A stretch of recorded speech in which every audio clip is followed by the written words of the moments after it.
Selamat berjumpa kembali Mitra Sambal Sekuritas Indonesia. Pada hari ini saya akan menyampaikan Technical Market Outlook Indonesia Bonds Market Juni 23 sampai dengan 30 2020. Pertama-tama saya akan sampaikan environment dari bonds market kita, yaitu global market. US Treasury yang 10 tahun itu seperti perkiraan kita tertahan di daerah area support 0,54 sampai dengan 0,76. Ada potensi dia kemudian menguat yieldnya di area 0,67 sampai dengan 1,1 hingga 1,14. Kemudian yang SBN 10 tahun belum banyak berubah ya dari report kita minggu yang lalu. Masih dalam di dekat-dekat support ya, support dari 2019 dan support dari 2012. Potensi downside yieldnya relatif kecil, sedangkan penguatan mungkin akan menuju ke 7,4 sampai dengan 7,5, sedangkan batas kita support di sekitar 6,9 7,0. Kemudian ini adalah spread SBN kita dengan US Treasury yang 10 tahun ya.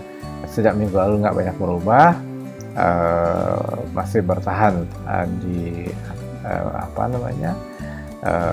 di atas gap ya, 6,2 6,0 ya. Mungkin dia akan mendekati dulu gap ini, dan kalau terjadi penguatan yield ini akan tertahan di sekitar 7,0.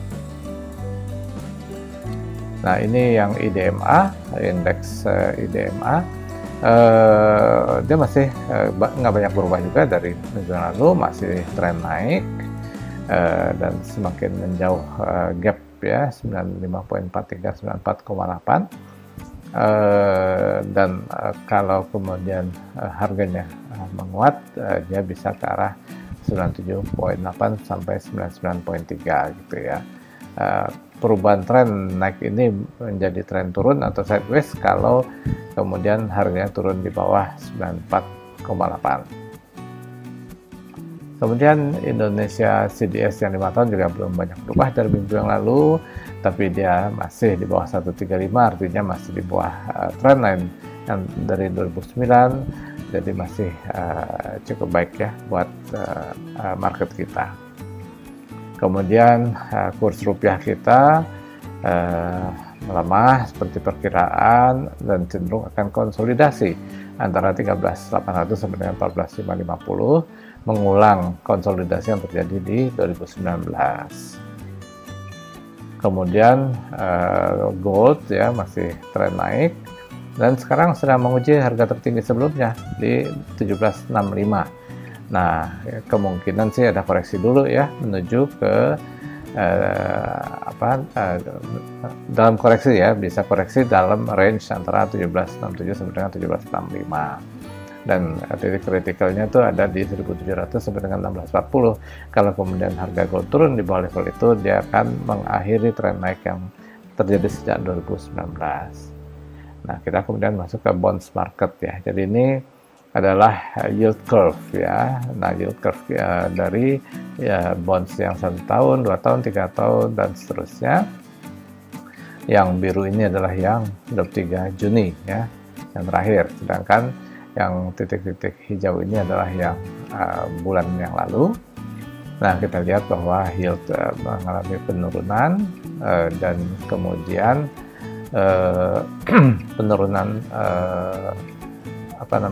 relatif dibandingkan 2 minggu lalu nggak banyak berubah, sedangkan dari minggu ke minggu kelihatannya semua berubah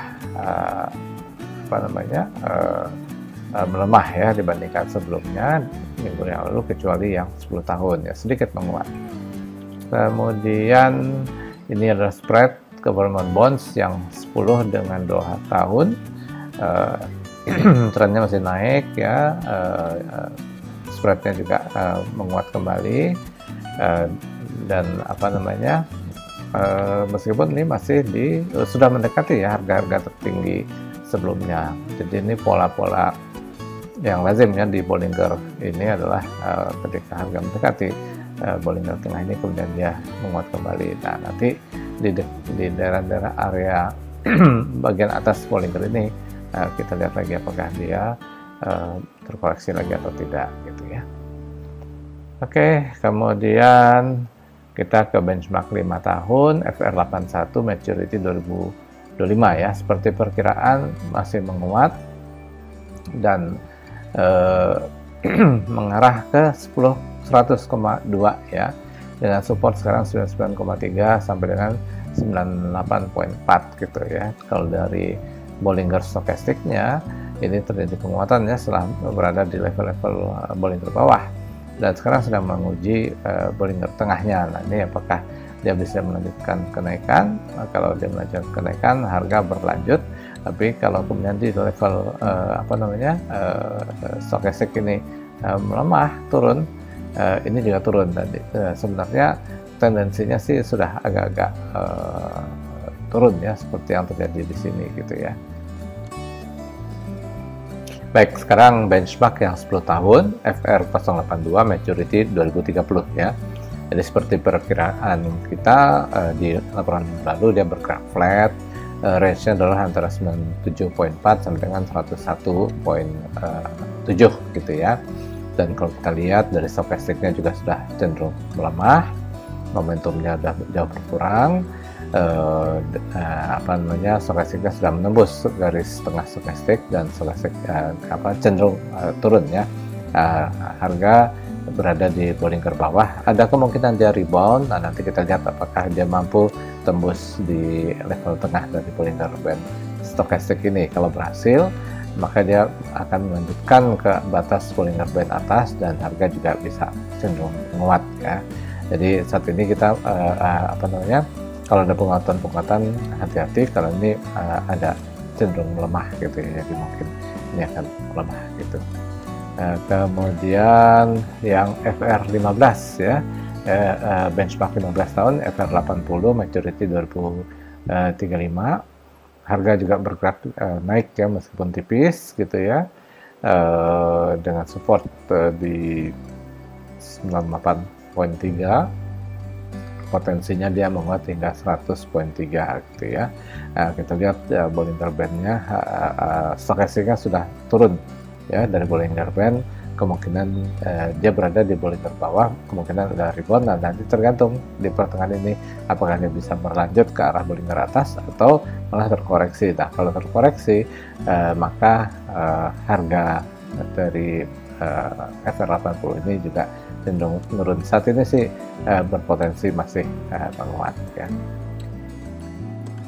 Nah, yang terakhir benchmark 20 tahun FR83 maturity 2040 cenderung menguat dalam kisaran antara 98,3 sampai dengan 101,3 gitu ya.